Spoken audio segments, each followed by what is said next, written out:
study together. And I thought that this might be a cool change, a little bit of a different pace, but also something where we're able to look at different texts together and to study as one, and also be able to do it from the comfort of our own home. This will be something that I'm going to be looking to do again on Saturday, and to be able to give it to you for our Sabbath sermon and devotional thought from home. So with that being said, I want to give off a couple of announcements as we go into this. So part of this that I'm really excited for is being able to give you the announcements. So first off, I want to remind you that our Bible studies are going to be on Wednesdays, and we're going to have our sermons on Sabbath. And the other part that I was already getting to is our online giving. We are going to be continuing to have our online services available, and some people have been giving me notifications and messages that say that people don't always know how to access that. And so I wanted to just go through a really quick way of being able to get to our online giving through our main website.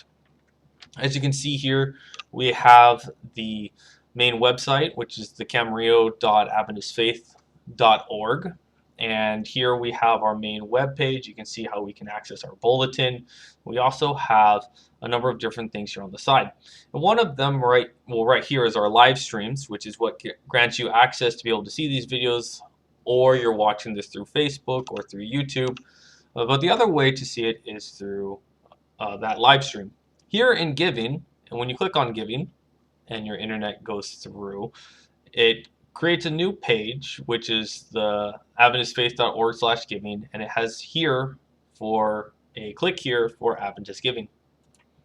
You click there, creates a new separate page for your computer, and it creates this Adventist Giving page.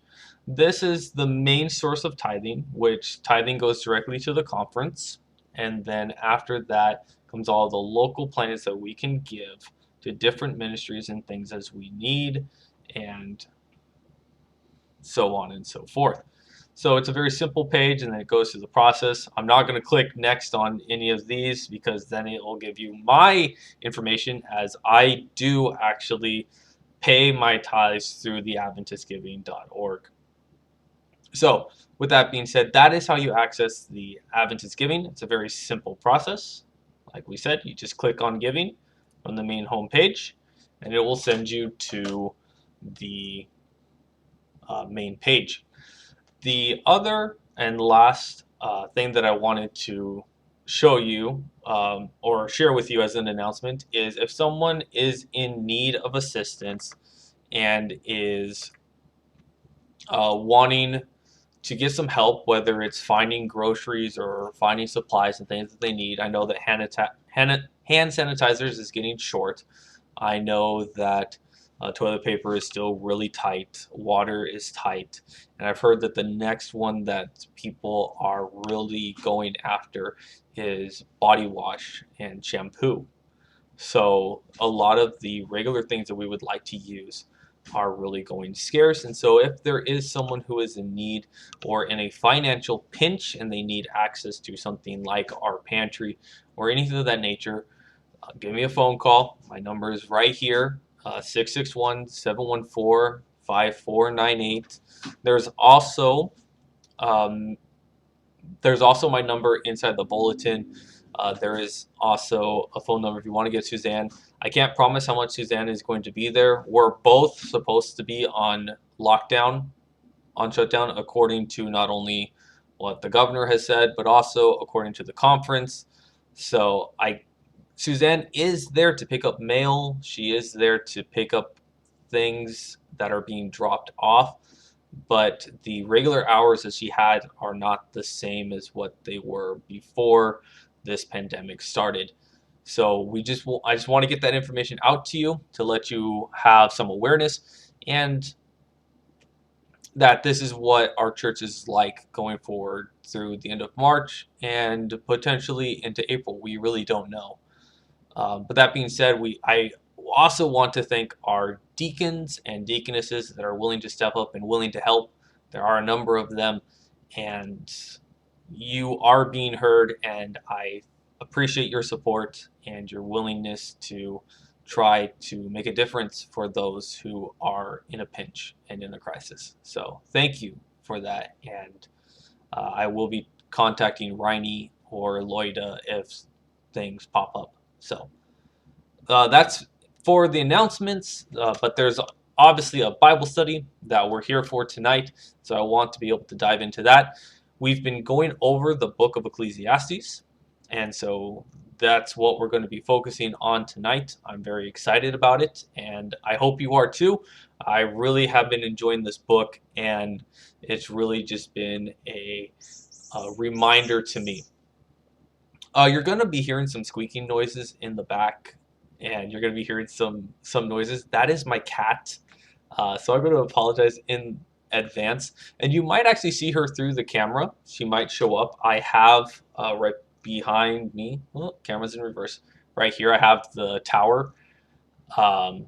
It's a cat tower, and so she might be on it. She might be attacking it. And so if you hear a squeaking noise, I'm sorry, but I love my cat, so I'm not sorry in the same way. So just deal with it. So that being said, let's get into this study. Let's get into this study of Ecclesiastes. We got through last week up to chapter 10, Ecclesiastes chapter 10, verse 10.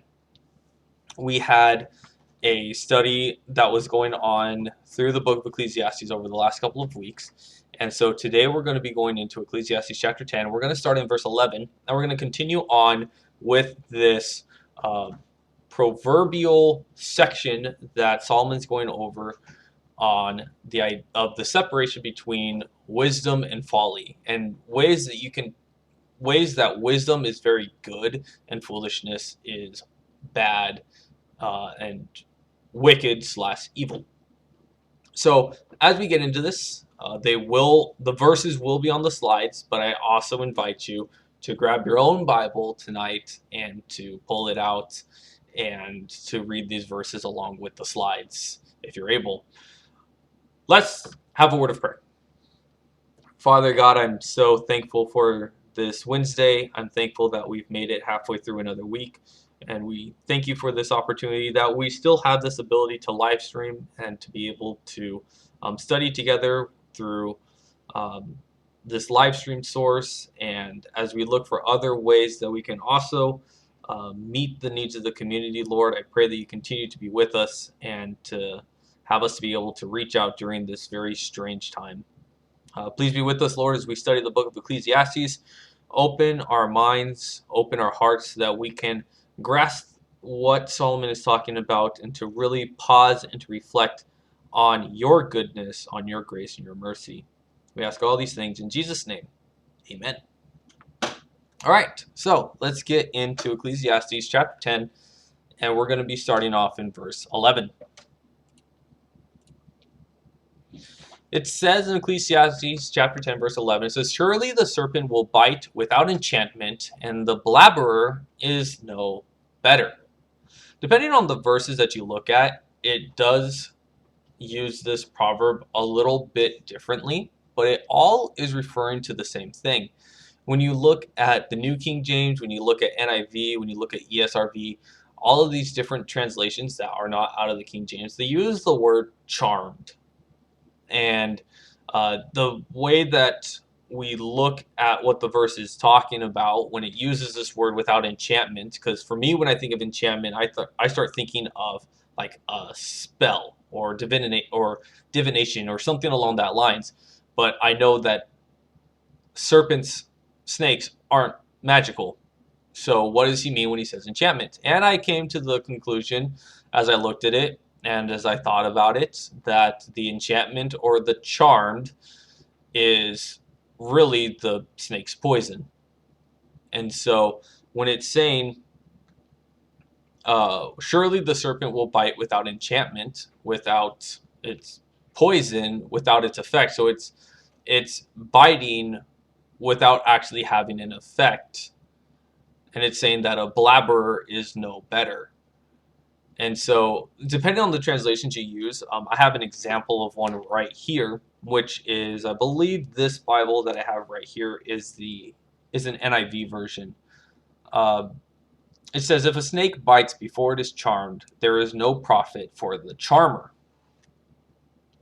It doesn't. It definitely is not saying the exact same thing, right? Its translation is different.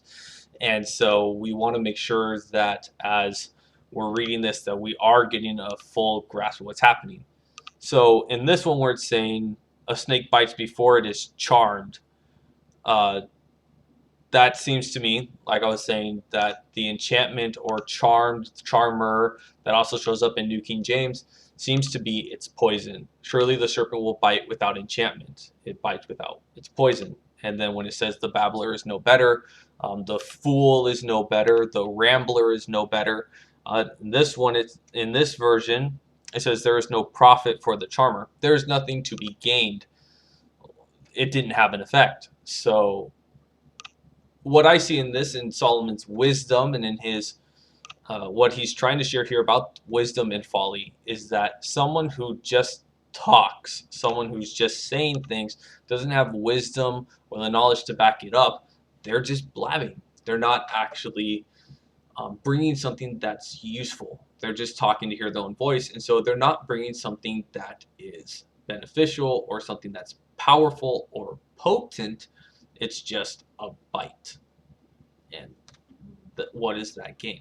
So, surely the serpent without an enchantment will bite without enchantment, and the blabber is no better. Then he continues on.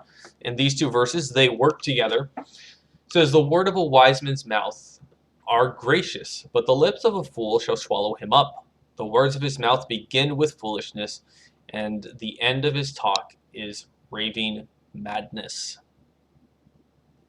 These two seem to work together. The wise, the wise man's mouth is gracious or are gracious. They're kind to him. They're patient with him. They're willing to work with him.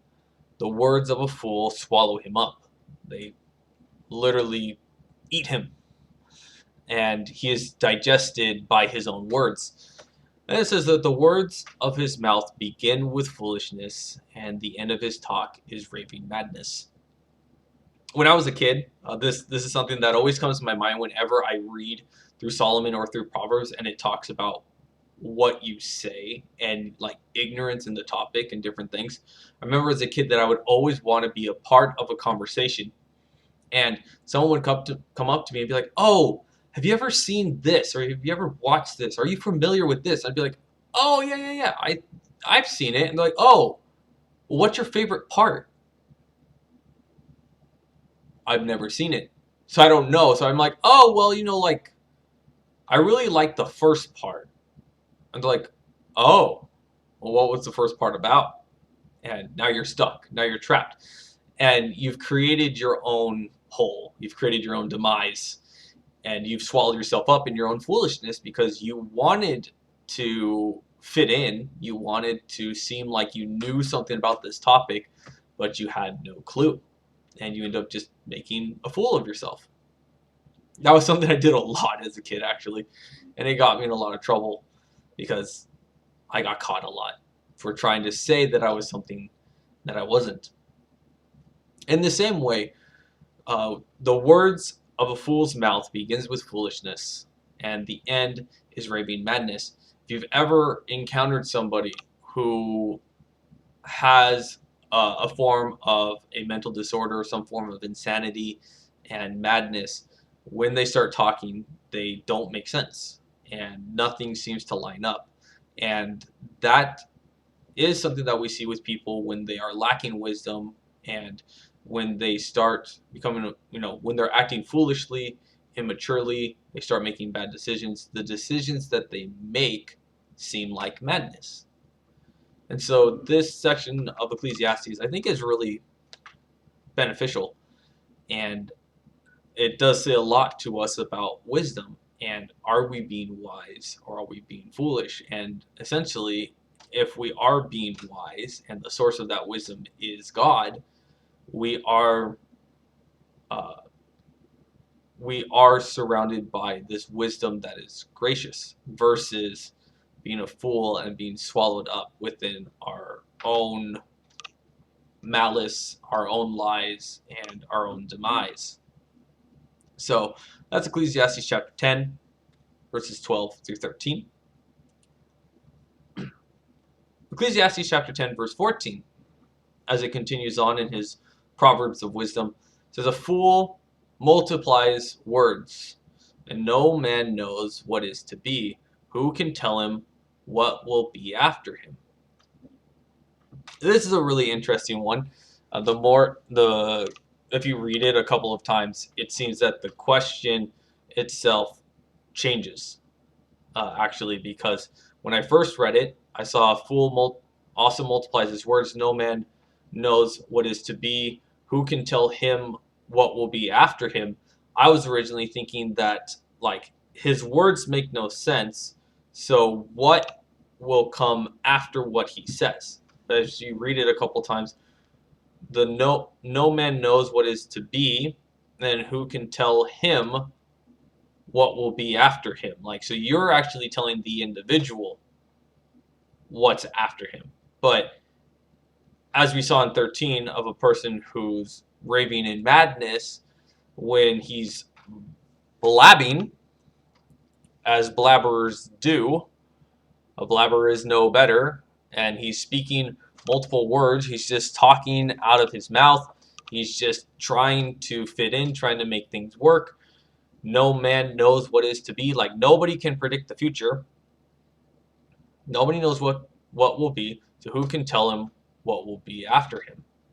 Nobody knows. This seems to be something that Solomon has brought up a couple times. Actually, within the book of Ecclesiastes, there was a section before where, when we were getting into the culture, Solomon does seem to talk about people that are coming in trying to predict people's futures, trying to predict when they will die, what is the outcome of their life, and they're trying to tell people through these other religions and through these other practices that they know what will happen. And Solomon seems to be answering this by constantly talking about death and about how we don't know the future, only God knows the future. We don't know when we will die. That's not up for us to know. We don't know the future, but there are people out there who are fools who are trying to tell us what will happen. And this is where he says, no man knows what is to be. Nobody knows. But when you have these soothsayers and these magicians, which we know in the Bible and in different narratives, there are a lot of soothsayers. Egypt had it.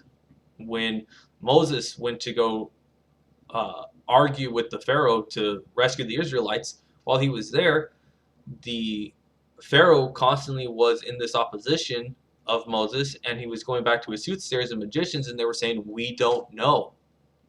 Daniel and Nebuchadnezzar, when the dreams are happening and everyone's trying to figure out and interpret his dreams, he calls in the Chaldeans, he calls in the soothsayers and the magicians to interpret Nebuchadnezzar's dreams, and they can't do it.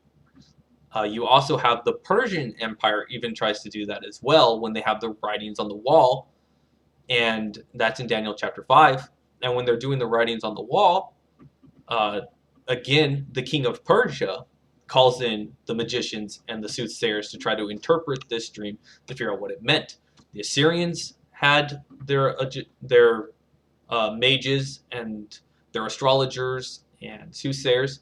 The Babylonians did. The Egyptians did. The Persians did.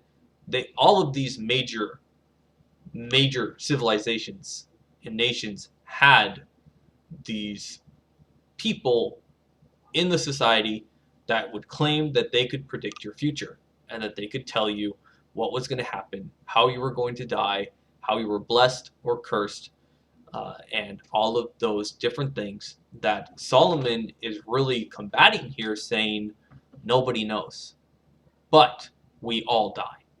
We all go through this experience. And so when you sit here saying a fool can blabber out about all these things that he knows, and he can predict all of these things, but they're just words.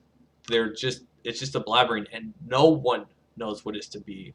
Who can tell him what will be after him? Like, who can tell his future? Who can tell him what's going to happen when nobody knows it? It's foolishness. Ecclesiastes chapter 10, verse 15, we get something a little bit different than 14. It says, the labor of the foolish wearieth every one of them, because he knoweth not how to go to the city. Well, the idea of this is someone who is foolish is just wandering around, which I put in, which is just like the Israelites when they were in the wilderness. They didn't know who to follow. They didn't know who to trust. They were constantly going in this religious battle between God and idols and all these different things, and they ended up wandering in the desert for 40 years before they ever made it to the promised land. They were wandering. In this story, the laborer of the foolish wearies himself out, all of them, because they know not how to go to the city.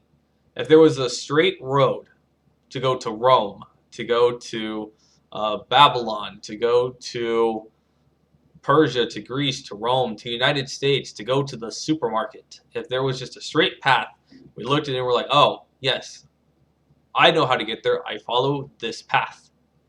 The fool is someone that doesn't know how to follow the path, or they don't know how to get there. They haven't figured out the coordinates or the different way to get there, and so they're just going in all these different directions, and their efforts are useless. Like, they're literally exhausting themselves because they need to get to a city, but they don't know how.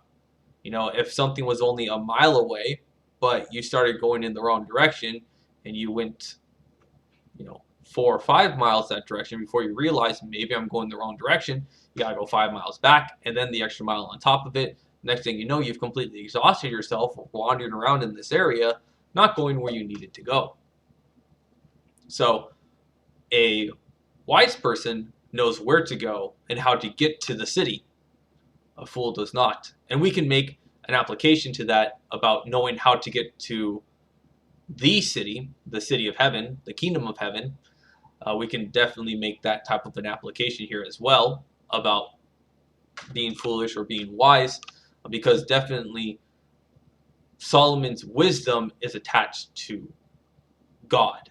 And so there is something that can be said there, even in this individual verse, even though it's not directly saying it, you can connect it because that's the way that Solomon writes it. So, fun fact about Ecclesiastes chapter 5 there. Our next one is Ecclesiastes 16 and 17. We're just chugging along here. And so in Ecclesiastes chapter 16 and 17, it says, woe to thee, O land, when thy king is a child, and thy prince eat in the morning. Blessed art thou, O land, when the king is the son of nobles, and thy prince eat in due seasons, for strength and not for drunkenness. Now, I want to address this one a little bit because this is the King James Version, and it doesn't quite make sense. Because why is it saying, woe to thee when thy king is a child, and thy prince eats in the morning? There's another one that says, woe to thee, O land, when thy king is is born poor, and thy prince eat in the morning. And then it says, blessed thou art when a king is the son of nobles. So woe to thee if thy king is a fool. But it's not, this text doesn't automatically point out like how is this foolish. So there's a couple of things here, and this really is a translation piece of Ecclesiastes. Woe to thee, O land, when thy king is a child, or when that king is young. It says, and thy princes eat in the morning. Another way of translating this as eat is also when they feast.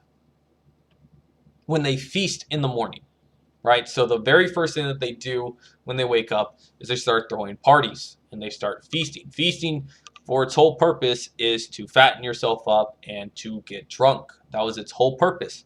But it's saying, blessed thou art when the king is of a noble son. So the being a king is no longer a reward, It's more of an expectation. And granted that the woe to thee and the blessed to thee is not really of the direction in which they were born, but it's the and. It's the what they do. So in the second line here, right here, like, and thy princes eat in the morning. That part right there, that's the problem. The princes that feast in the morning versus the princes that eat in due season, and they do it for strength and not for drunkenness. So these are people that are eating properly. These are people that are actually being wise as leaders versus people that are partying because they're wealthy, right? There's a difference here. So it's not so much of this first part, like when thy king is a child or when the king is born poor, because just because someone is poor doesn't mean that they're going to go in to being a king and automatically be a terrible leader. You could be born in a poor area in a poor neighborhood or something like that, and you could grow to be a serious leader and to be someone who is truly a remarkable leader and filled with wisdom and understanding and make good decisions and be a wise leader.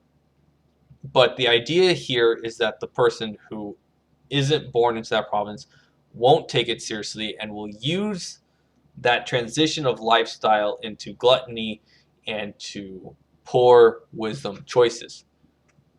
And that's what Solomon's implying here. But the true issue is this second half, not this son of nobles versus just being a child. Like, there is a little bit to it of, when, cursed are you when the king is a child, when they're immature. But we know that there are situations in the Bible where this didn't happen. Josiah was 8 years old, was one of the best kings that Israel ever had. So just because they're a child doesn't mean physically like, oh, they're a child. It could be the king is a child mentally, because one of the kings that was the worst king reigned the longest for 67 years. And you could argue that he may have been old as a body, but in a mind, he was a child. So this one's more of a personality thing, more so than being an actual status thing. But, what are you doing with your lordship? What are you doing as a leader? That's the true question of Ecclesiastes 16 to 17. And many of us are leaders in different ways. It could be that we're a teacher in a classroom. It could be that we are, like myself, as a pastor.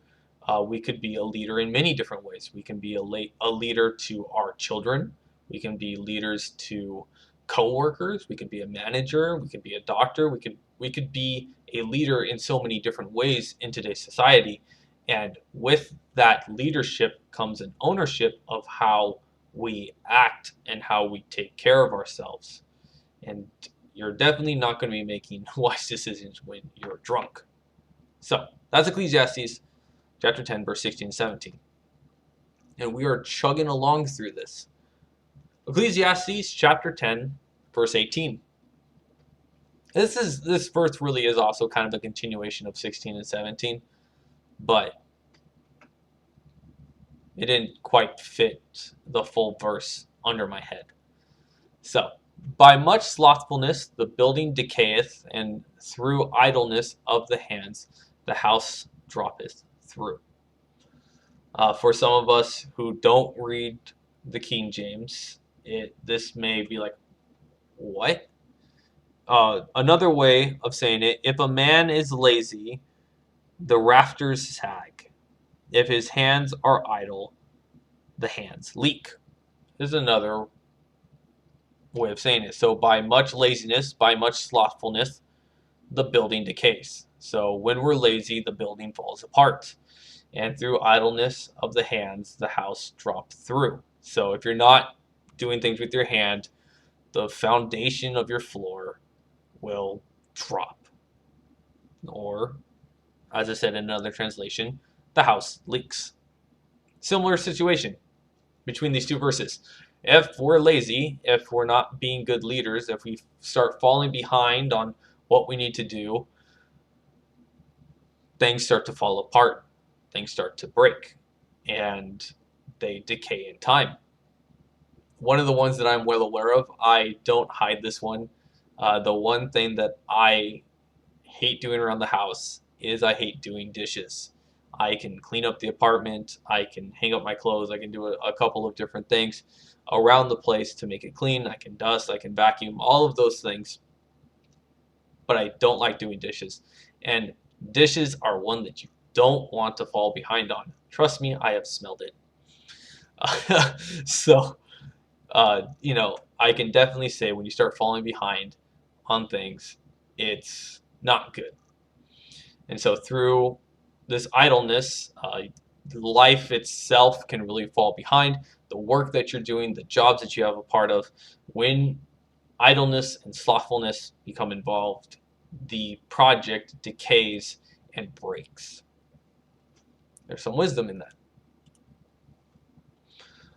Verse 19. And this was actually something that I said earlier. Sneak peek for me because, hello, I made the slides, so I already knew that this was coming. But a feast is made for laughter, and wine maketh merry, but money answers all things. Money answers all things. This really is a cultural answer, as he's saying, and it is unfortunately true. Money answers all things. You can have these feasts, you can have these parties and all these different things. But what people respect in this world is money. And we need money, unfortunately. The question is always how much money do we need? That is one of the bigger questions. But this is really a challenge. This is a challenging topic about money and how much money should we have? How are we using our money? Are we being wise with our money? But money does truly answer a lot of things in today's society. Unfortunately, if you don't have a lot of money, that also affects how people look at you. And there's constantly ads and different things about getting money fast and finding the best way to get the most money that you can for fast and for short classes and all these different things. But you need money to get gas, you need money to buy groceries, you need money to pay your rent, you need money to have insurance, you need to have money for everything. And so today, that is definitely a true statement. Money answers all things. Except, I will add one thing that it doesn't answer, or that it doesn't fulfill. It does not fulfill happiness, which is something that Solomon has already answered in this chapter, is that money does not give happiness. It can pay off the things you need. It can give you a house, a roof over your heads. It can give you a carpet. It can give you so many different things, but money does not give happiness.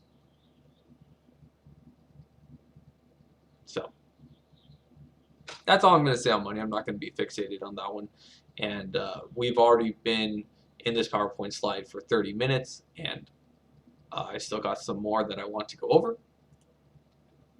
So this is the last verse of Ecclesiastes chapter 10.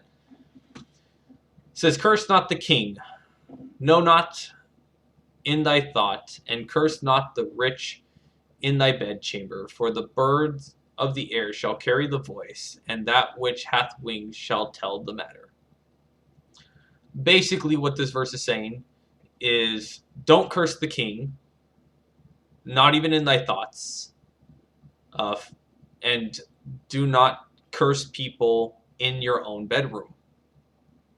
For there are people that will hear you, and they will tell somebody. So this is really a thing of like, be careful what you say, be careful what you think, for people will find out, and it will get out. And that is something that I have seen myself.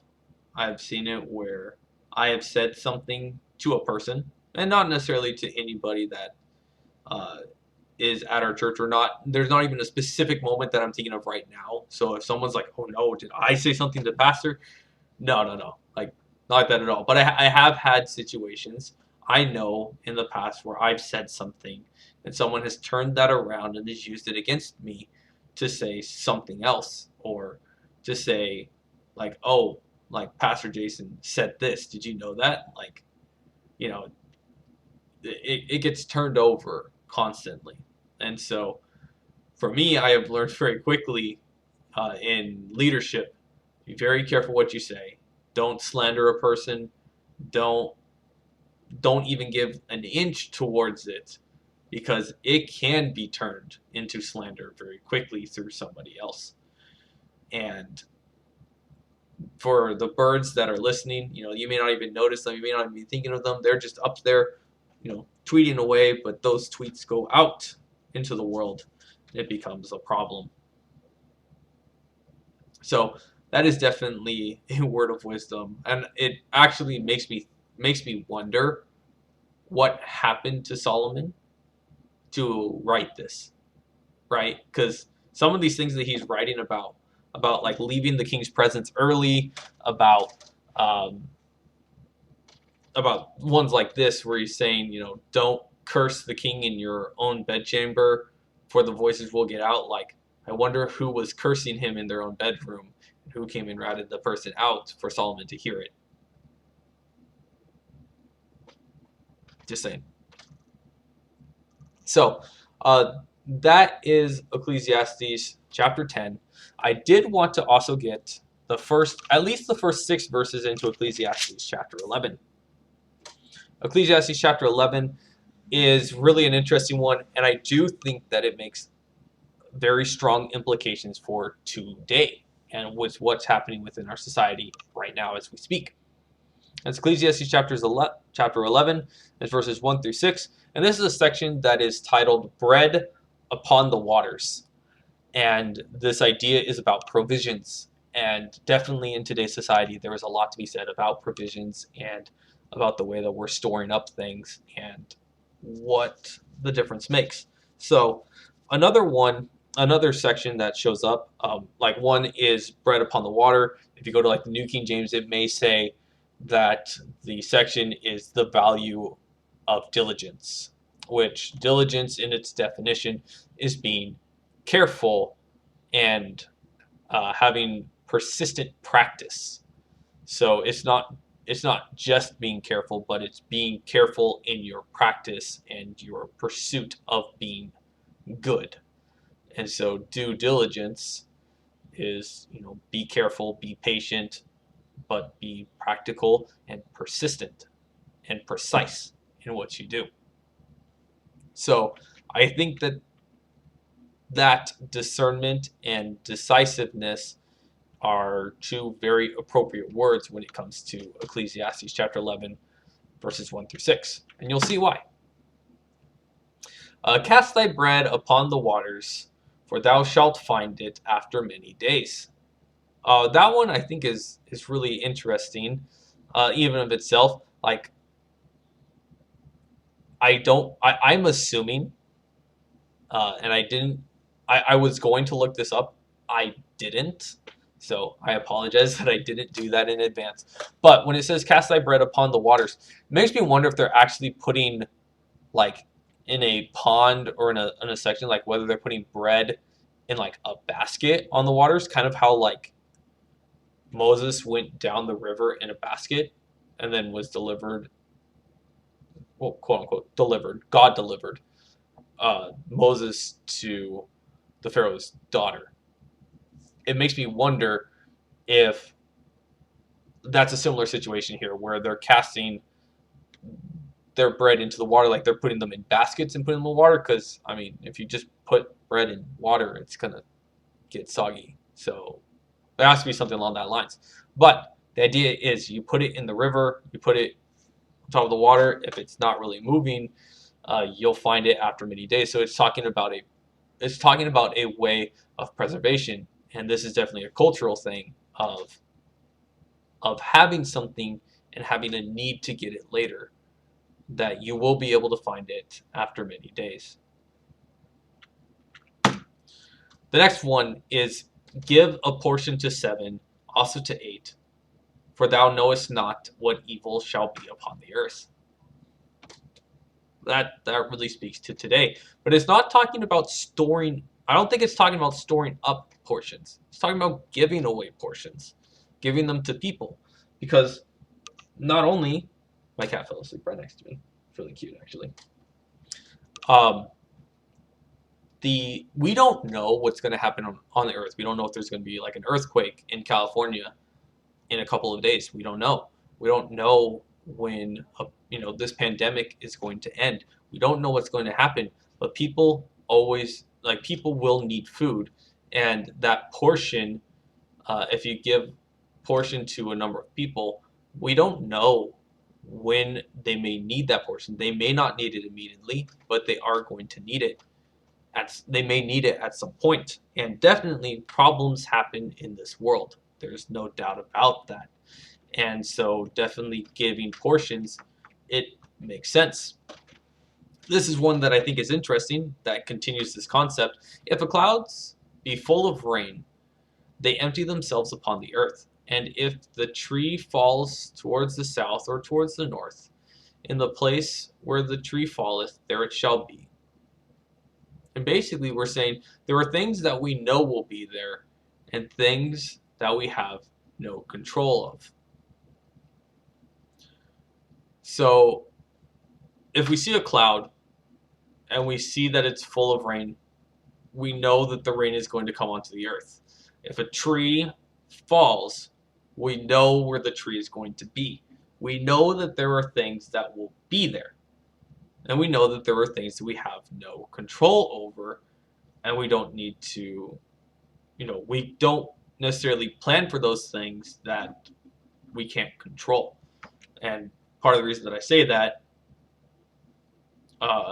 is Ecclesiastes 11 verse 4, where it said, like this very next verse says, he that observeth the wind shall not sow, and he that regardeth the clouds shall not reap. So basically this whole idea of a harvest, right? This is the situation that Solomon is presenting, is somebody who is ready for a harvest. They're ready to collect and to sow and to reap, to go through the whole process of this planting and growing as a farmer. And if you have here where in verse 3 it's talking about trees that are falling over, it's talking about clouds that are full of rain, and we know that those things are going to be there. We know that that's what's going to happen. But we can't follow the wind. You can observe it, but you don't know. We don't know what that details in that way. And so it can be a challenge to try to pursue that which you can't control or comprehend. And that carries into Ecclesiastes chapter 5 as well, because now it's bringing in this spiritual side to it. As thou knowest not what is the way of the Spirit, nor how the bones do grow in the womb of her that is with a child, even so thou knowest not the works of God, who maketh all. So if we're talking here, there's things that we know in Ecclesiastes chapter 3. There are things in chapter 4 that we don't know. And one of the things that we definitely don't know is the way of the Spirit, and knowing the way in which God works, who makes all things. Like if we don't understand how life is given into a baby, like I understand how a body can make a baby out of cells and how cells work together. But how does the cell in our bodies and all of these chromosomes that come together make it so that a brain, a heart, and life comes into that body? Like that breath of life itself. Like how does that part happen? it makes absolute like that part makes absolutely no sense. It doesn't work, but it does. And so that's something that really is something that only God, who makes all, can understand, and what God can do. Chasing after that, or trying to become that and making decisions based off of these things about God that we don't understand, is truly part of that foolishness aspect that Solomon's been talking about. There are things that we know. There are things that we have no control over. And he that observes the winds, he's trying to observe something that he can't control. And he's never gonna know when to sow and when to reap based on trying to observe the winds. It's not about the winds that you make a decision. It's on the clouds, it's on the weather, and things of that nature that you make these decisions. So if we can't follow the wind, how are we going to know the fullness of God? Good point, Solomon. The last one that I wanted to look at, the one that really ties this all together, is in the morning they sow thy seed, and in the evening withhold not thy hand. For thou knowest not whether thou shalt prosper, either this or that, or whether they both shall be alike good. What's happening in this verse is, in the morning you plant a seed, and in the evening, the idea being that in the evening the plant is ready. In the evening the plant is ready. Do not withhold your hand from collecting it, for we don't know whether or not it shall prosper, or whether they both shall be good. So this really is that testament of the diligence of, when you plant a seed, and in the evening when it's ready, don't hold back. Don't wander in indecisiveness, is really what it's kind of getting at. If you've gone through the preparations and you're ready for it, when the moment comes, don't withhold thy hand, seize it. And so that seems to be something that Solomon is pointing at here, since he's been doing this whole thing of the harvest. If you're watching if you're observing rain, you're observing where trees are falling, you're in control of that, you know what's happening. Don't observe the winds, because you can't control the winds. It's like chasing after it. It's meaningless. Don't pursue meaningless actions. And in that, don't get lost trying to understand the fullness of God. It's not, basically on this earth, it's not going to happen in that regard. And then when he says in the morning, be practical. When it's ready, be diligent. Do the best that you can. So Solomon, in his wisdom, he goes through a lot of things, man. He goes through a lot. It's pretty crazy how he observes these things, and his outlook on God is very unique. It's very unique. But he is one that it took it, even in all of his wisdom, it took him almost all of his life to figure out the importance and necessity of following God in bliss. And so if it took Solomon, the wisest man on earth, his entire life to figure it out, that is something that we can spend our entire life trying to figure out as well. And if we're lucky, maybe we'll get close to what he ultimately came to the conclusion of. Hopefully we also don't have to go through the life that Solomon went through, because Solomon's was filled with much sadness, and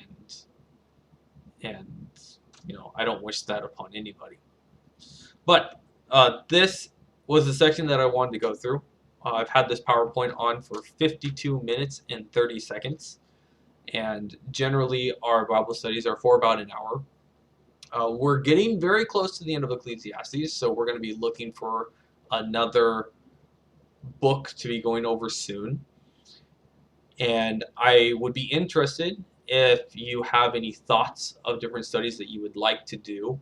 Let me know. Send me a text at the very beginning of this live stream and the video as it's going to be going on to the archives.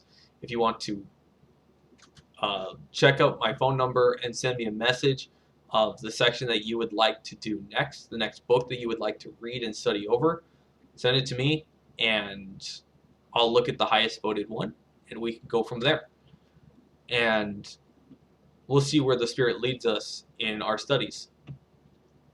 So, with that being said, I want to remind you again of